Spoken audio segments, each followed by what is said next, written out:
Ponnancheri അംസിയും Bombay അംസിയും കൂടിയിട്ടില്ല tour ഇത് ആദ്യമായിട്ടാ.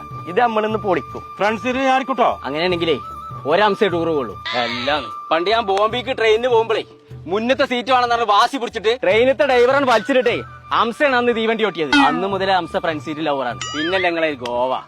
പിന്നെ രണ്ടംശാലും വല്ലാതെ വർത്താനം പറയാതെ ടൂറിന്റെ പൈസ എന്നറിയും ഞങ്ങൾ രണ്ടാൾ വയ്ക്കണം. സാധാരണ ടൂർ പോകുമ്പോ ഗുണ്ടകളൊക്കെ പൈസ വാങ്ങലില്ല. പക്ഷെ ഈ ടൂറിന് നിങ്ങൾ പൈസ തരണം. പൈസ തരണ ചങ്ങായി. ആ സുഗുണനാ വരുന്നു. ഓനടുത്ത് പൈസ ഇട്ടിക്കണോ? ഫുൾ പൈസ റെഡി. കണ്ടട അംശാലെ ഓൻ എത്ര കുടിച്ചാലും ടൂറിനുള്ള പൈസ ഒപ്പിച്ചു. സുണകർ റെഡി. എത്ര മണിക്ക് ആ ഗോപിയും പോയി. ആഹാ ഇവളോ സീക്കിരം ഗോവ വന്നാച്ചാ. ഇതെന്നെ ബീച്ച്. ബീച്ചിൽ വന്നിട്ടില്ല. ജനുവരി 1 വൈകുന്നേരത്തെ പോണ്. ഈ ചിലക്കത്തെ പൈസ എടുത്താ സളക്ക് എന്താ എന്നോട് 350 രൂപ. അപ്പൊ ഇതല്ലേ ഗോവയ്ക്കില്ല 5000 ഉണ്ട് പറഞ്ഞത്. ബാക്കി കാശൊക്കെ ബ്രാൻഡഡ് ക്വാർട്ടർ വാങ്ങി അടിച്ചു. ജനുവരി 1 നമുക്ക് പറ്റൂല എന്നുള്ളത് പറഞ്ഞാ.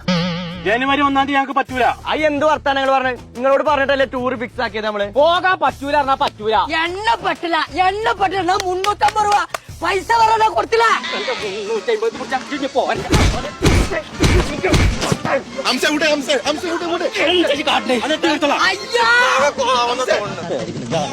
ഞാൻ കേൾക്കൂല.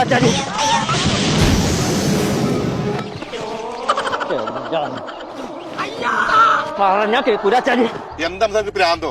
എന്താണ് 1 പരിപാടി? അപ്പൊ നിങ്ങൾ ആരും അറിഞ്ഞിട്ടില്ലേ? ജനുവരി 1 വൈകുന്നേരം 5 മണി മുതൽ കട അടക്കുന്നവരെ പാതിര ഓഫർ അടക്കല്ലേ എല്ലാ ജാം ജൂമിലും. എന്നിട്ട് അന്ന് ടൂർ പോലത്തിന്റെ ഒരൊറ്റ രാത്രിക്കത്തെ ഓഫറാണത്. അന്ന് ഞങ്ങൾ 2 അംസാക്കും ജാം ജൂമില് ബോഡി ഗാർഡായിട്ട് നിൽക്കാൻ പോകണ്ടേ. ജനങ്ങളെ തിരക്ക് നിയന്ത്രിച്ചാൽ മാറിക്കവിടുന്നു. അല്ല സുഗുണൻ എന്താട്ടെ ഓനാ ചേറ്റ് പൂത്തിക്കോളൂ. ഓക്കെ ഇക്കാർക്കുമ്പോ നീച്ചോയിക്കോളൂ. അപ്പൊ 1 രാത്രി എല്ലാരും ജാം ജൂമിക്കാട് പോവാ. അപ്പൊ 2 ടൂർ ഫിക്സ്.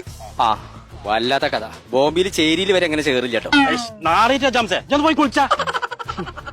ചങ്കളെ ഒരൊറ്റ രാത്രിക്കത്തെ സെയില്, അതും ജനുവരി 1 വൈകുന്നേരം 5 മണി മുതൽ കട അടക്കുന്നത് വരെ. ജാം ജൂമിന്റെ പാതിര ഓഫർ സെയിൽ. കുന്നുമ്മല്, കിഴക്കേതല, പെരിന്തൽമണ്ണ, മേലാറ്റൂര്, നിലമ്പൂര്, കൽപ്പറ്റ, കോഴിക്കോട് അങ്ങനെ ജാം ജൂമിന്റെ എല്ലാ ഷോറൂമിലും ഈ ഓഫർ ഉണ്ട് കേട്ടോ. അപ്പൊ അന്നത്തെ ഇരുട്ടിനെ നിങ്ങൾ പേടിച്ചേണ്ട ആവശ്യമില്ല. അടിച്ചു കയറിക്കോളി ജാം ജൂമുക്ക്.